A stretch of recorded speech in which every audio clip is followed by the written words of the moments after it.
Hello YouTube, it is your boy, Michael, aka the Iron Snail, and today is a very special day because we're going thrifting. We're going thrifting for vintage jeans, vintage military pants, vintage military gear, denim jackets, leather jackets. I have no idea, but I'm very excited, and I'm bringing friends, although they requested that they not be in the video, so I have to circumvent them. No one's ever said, can I not be in one of your videos, so the answer is of course, but do you also hate me?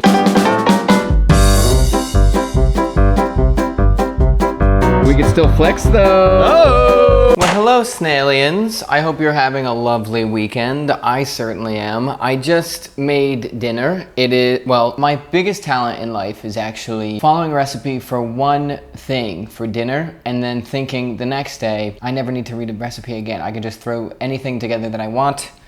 And that's what I did today. Last time I got drunk with confidence after I made one meal from the New York Times cooking app, I made pesto pasta with blue cheese, and it was disgusting. I am here because I don't know how to vlog very well yet, although next week something very, very important is happening, and it is a 5-part or maybe even 6-part vlog extravaganza that I'll be posting every week. So it's gonna take like a month and a half to get through, and then there's a big release of something. We have B-roll Mike who's trying on clothes, we have vlog Mike who did the original video, and then ravioli T Mike who is here right now. That would be me. We also have 2 guest stars who chose to remain anonymous for about 5 minutes and then said, you know what, Michael, never mind, you can show our identities. But I think it's funny, so I'm blocking their identities completely. I am changing their names. You'll never know who I went thrifting with.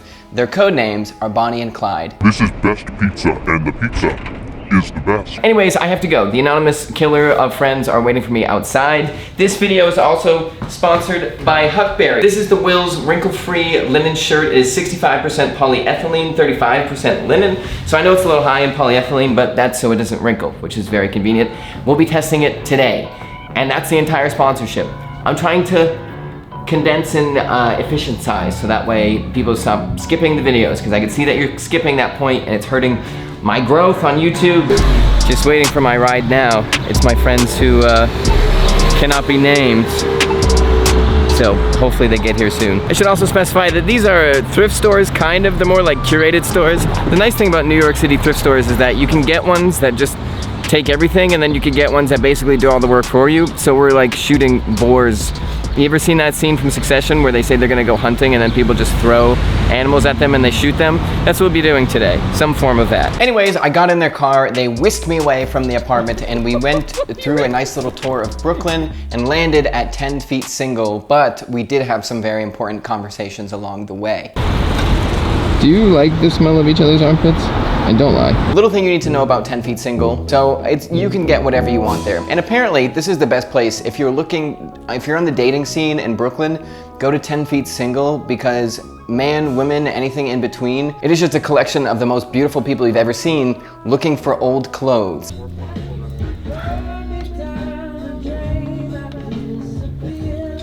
Who is he? It's a privacy issue is what it comes down to. Here is what we found. The first thing, the biggest loss, is that Bonnie found Clyde a beautiful shirt. This is one of the best thrifting fine shirts I've ever found, or they've ever found. It's an incredibly thick cotton with a banded collar and a regular shirt collar at the same time. It's beautiful, it's vintage, the cotton feels unworldly. Sorry, ravioli was coming up. Bonnie found that for Clyde. Bonnie is also a very important stylist in New York City, and she recently styled the Stranger Things star. Hard to fight against the big guns. She found some amazing thrift pieces that I did not find. And the worst part was, they didn't even respect the best find of the day. What are you doing? Stop, you're embarrassing me in front of all these beautiful people. It's a very small knuckle. Anyways, next I found vintage Champion t-shirts, dead stock everywhere. I don't know when these are from, but these are from when people said Champion was a very cheap brand. The weight of these vintage Champion t-shirts is insane. It just goes to show the quality of vintage clothes versus modern clothes, because I feel like there's just a much bigger delta between the cheapest shirt you can get and the most expensive shirt you should get, or you could get in 2022. And in the 80s or 90s or 70s, I think it was smaller. There was like okay shirts and amazing shirts, or more expensive shirts, but they were both good. Now, I'm doing a t-shirt video soon. I picked up some literal garbage. So subscribe if you haven't already. Gotta make sure it's clear. I'm gonna get this for myself. Taylor's visiting in 30 days. And after my 30-day trial, she will take it back to Denmark without asking, and she'll love it forever and ever, unless we break up. Third find, I said it in this video, I bought this because I know Taylor is going to steal it. It is a Decoy sweater, so she doesn't steal my favorite Cape Cod sweater. So this is a Decoy, but I got it because the weave of the cotton was so tight that it almost didn't feel like a sweater. It was so perfectly smooth and tight that it won't if you pour water on it, but it felt like water would just roll off. And what's interesting about this store is all the good stuff is up high. Watch out, dude. Welcome to the jungle. There is this Levi's Rough Out Trucker Type 3 that has been there for way too long because it's way overpriced by the store, but it's beautiful and up high, so I can't just get it and try it on. A man used that to carry his necessities during war, and now is debating on if he, or this guy is debating on if he should carry his laundry 3 blocks in it. But is it worth the price? Anyways though, let's go through rapid fire things. I will get to the Levi's at the end because that's how YouTube works, and also because I'm going to talk about it a little bit more than I would everything else. But Clyde found this vintage military bag that he really liked. He was really excited about it because he was going to take his laundry to the laundromat with it, and the bag ripped immediately once he got home. Then I saw these cool boots. Vintage Italian hiking boots. Often people call these Danners, but based off vintage Italian hiking boots. And Danner reached out to me recently, so hopefully we do a video together. Danner has actually not reached back out to me. Anyways though, then I saw a deck jacket, which you probably all slobber over when you see it. It's just because I'm allergic to alpaca, so I can't have it anyway.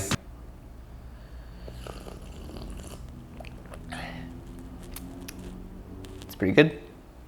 It's the best thing I made today. Then I saw a tie-dye Type 2 denim jacket, which I thought was pretty neat. Then I saw an absolute butt ton of leather jackets, but none of them were really that good of quality, so I just moved on. Then we got pizza. Pizza was good, thank you for asking. And then we went to a place called the Front General Store in Dumbo, Brooklyn. Off the chain. I was in the store gobsmacked. I was like, are you kidding? Everybody's like, are you okay, sir? Also, I almost forgot, we saw this amazing car. I think it's a Corolla. Wow. And now, okay, there's some main things that I got at the Front General Store. They have a lot of beautiful clothes, but I didn't buy everything, so here's a quick view of all the stuff that I saw.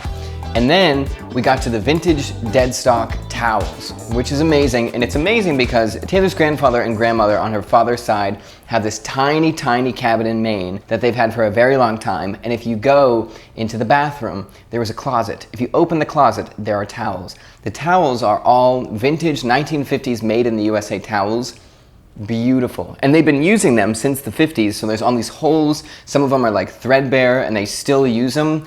Another thing I love about Taylor's family, they just use things till they're literally gone. So I'm always on the lookout for vintage dead stock towels, and they had some from the US. I did not get those, but I did get 2 linen hand towels from Italy in the 1970s. I don't particularly know how they weave flax into linen, so maybe long staple's not a thing, but it feels very thick, very, very soft, very silky. I'm never gonna use them, by the way, and I'm also never gonna use these 2 hand towels I got from, again, dead stock 70s from Hungary, which is where my mom's family is from. Also beautiful. I just like the fabric and the stickers on them, so I'll never use them, but I will hopefully one day reference them when there's a lot more Iron Snail things coming out, which we have to do a giant Iron Snail update soon. I can't wait. Then I saw these mugs, which is very interesting because the texture of these mugs I've loved for a very long time, and I want to use them for a very specific reason, not the mugs, but the material. But these come from a brand called Hasami, which makes beautiful Japanese pottery in the village of Hasami. I don't know too much about it, but my friend Marcus came over and said, wow, nice Hasami teapot. And I said, what does that mean? And then I bought a tote bag, which I don't have footage of, that I bought for Bonnie because I accidentally said something mean to her, felt bad, bought her a tote bag and some soap. That seemed to put a band-aid over the issue. Okay, finally, Levi's dead stock Orange Tab jeans. What is Orange Tab? Orange Tab is a line that Levi's had when they were much more workwear brand focused, and Orange Tab was their fashion, their artsy denim. That was more for youngins who wanted jeans to be cool and weren't really concerned about the workwear aspect, so they tried a bunch of different fits. The quality was not built to be as tough, I believe, as regular red tab working Levi's. They got rid of it in 1999. So this is how I dated these jeans, because they are from 1985 to 1988. And I found this out because there's a care label on the inside, which wasn't a necessity in products until the mid 1970s. So since Orange Tab ended in 1999, these have to be between 1975 and 1999. That shrinks our gap. And then The care tab actually changed over the years, so I found a guide that said what era the care tags were from based on how they were designed, and it was 1985 and 1988, so they were made between those 3 years. I didn't even try them on in the store. There's a way that you can roughly see if jeans fit or pants fit. Quick way to tell if pants fit is you just have to put them around your neck, and if they fit snugly, they should fit your waist just fine. You just have to choke yourself a little. And they were a little tight on my neck, which is crazy because they are also a tiny bit tight on me. And interestingly, it came with this little warranty card that says if there's anything wrong, send your Levi's back. Now Levi's is like, we're a publicly traded company. If there's anything wrong, buy another pair of jeans. That is the end of the video. I asked Clyde if he would film me getting out of the car and saying something, and he did. He did an excellent job, except he forgot to turn the mic on. So I was probably trying to make some joke. It doesn't read very well when you can't hear it. So